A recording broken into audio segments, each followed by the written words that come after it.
The Arkham horror card game can be a pretty scary experience. With all those frightening monsters and the whole gamut of horror from the existential to the cosmic, it can really put the wind up you. Thank goodness you can lighten the mood with the Arkham horror card game Maracas. Simply gently agitate for a soothing sound, guaranteed to calm even the most frazzled nerves. And the reason for this delightful noise is it is jam-packed with these wonderful tokens. This is the Arkham Horror LCG token set from BoardGameXtras. It consists of 127 tokens in a specially designed box. You get 30 resource tokens, 18 horror tokens, 27 damage tokens, 30 clue tokens, and 22 doom tokens. So, thanks for watching. These are tokens. What more is there to say? It's something we never want to hear on the Arkham Chronicle. BoardGameXtras is an Etsy store dedicated to producing board game accessories and currently has more than 20 different lines. Etsy is a marketplace that makes it easy for individual creators to sell their wares. We shop on Etsy all the time, and it's a great place to pick up unusual accessories and have custom work done. These items are 3D printed, and if you don't follow technology, this is basically like piping icing but using molten plastic. The material used is PLA filament, which stands for polylactic acid. It is an environmentally friendly material and is biodegradable because it comes from renewable resources such as cornstarch and sugarcane. You can see it is flexible and durable in a sheet, but when made into geometric structures it is extremely strong. With a more expensive printer you can achieve really fine definition. If you look at the precision in the corners and angles, this is really remarkable. Because everything is computer controlled, you can use really fine tolerances, meaning all of your parts fit together perfectly. This lid closes tight and it stays closed without any additional clasp and won't come open no matter how much you shake it. But if you were to put it in a bag where it can get knocked and bumped, then you might want an additional elastic band to stop this happening. Because this is 3D printed, it is a substance over style item. You can see the parallel lines where the print nozzle has gone backwards and forwards over time to build up the structure. Although this looks very smooth, there is a subtle texture to it, meaning that it is easy to grip, even with sweaty hands. This, coupled with the compact size, means it is really convenient to pass around the table in a multiplayer game. Inside you have 5 compartments of differing sizes. A neat touch is that the space for the resources has been reduced so they all stay nicely stacked, but there is still room to get a finger in and scoop them out. On the base of each compartment they have tried to represent which token goes in there. This hasn't turned out well, but you never see this as it is hidden under the tokens. What we did like is the reinforcing of the corners, making this extra sturdy, and it can help you scoop out that last token. Here is a slideshow so you can get a closer look, and we will put in the usual US penny, the 2-cent euro, the 1 kroner and the British penny for size comparison.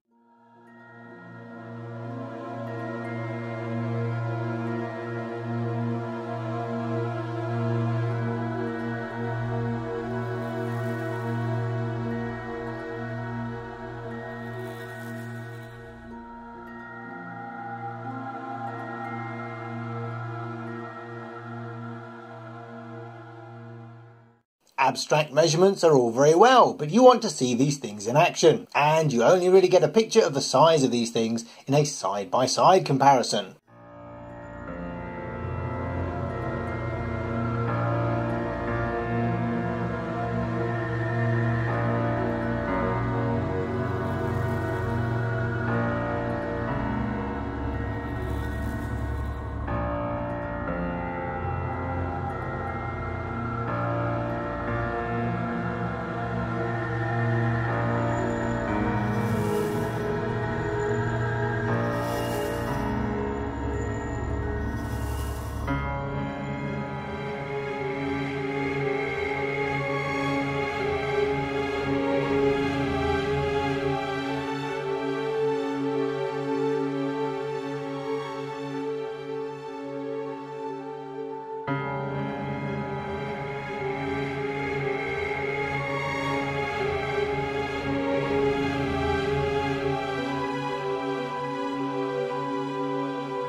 The advantage of flat cardboard tokens is that they are stackable, and most of these 3D printed ones also stack, handily reducing their footprint.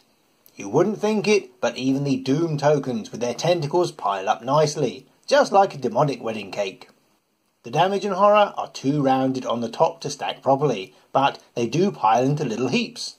Another technique for reducing the amount of tokens in play is to have a multiple token. There are none of those here, sadly, so your investigator cards may get a bit crowded.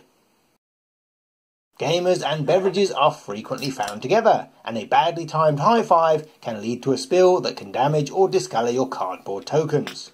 So let's leave these in some high fructose corn syrup and come back later to see what the results are. And for any British viewers, we will do the same test with hot sweet tea. It will be interesting to see if the boiling temperature has any additional effect. Each of them has an entirely flat base because of the way they are produced, but this makes them nice and stable. Although it will leave you with some very sharp points, particularly on your resource crates. One thing you only notice when handling is how light everything is. Even the full box of tokens weighs very little. The downside to this is that they are very easy to knock over or even blow away. Here is your standard dinner knife with a semi-serrated edge. Let's see what we can do with these things here. It's actually very tough because the surface is quite smooth and slippery. Can you see the score line there? We have certainly made an impression, but it doesn't seem to have made much of a noticeable impact. Let's give it a try with this one.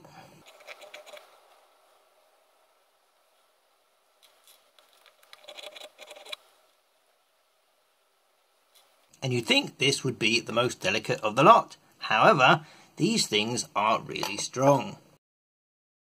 And it does take a lot of force to damage these, if at all possible. There we go. You do indeed have to apply a great deal of force if you want to destroy these things. So in regular play or normal use, these should be absolutely fine. Even jangling about in the box, they shouldn't come to any harm. We've left these in soak for 4 hours and we can't see any change, either in terms of damage or staining. Definitely run them under the tap and dry them off to get rid of any sticky sugar residue, but these seem fine. You may have noticed that there are more damage than horror tokens, and even using investigators with the weakest sanity, there aren't enough for a 4-player game, as we haven't even started on the assets yet. These are the quantities listed in the Learn to Play guide, but even remembering that the core box is for 1 to 2 players, it is again the absence of multiple tokens that means this token set is fine for solo or dual investigators, but more than that will be stretching things. As with any handmade item, you will see small imperfections, but these in no way affected our enjoyment. Most of these types of token are used throughout the Arkham Files series of games, so you could easily use them in Arkham Horror or Mansions of Madness. The resource crates don't look like dollars, but just use your imagination.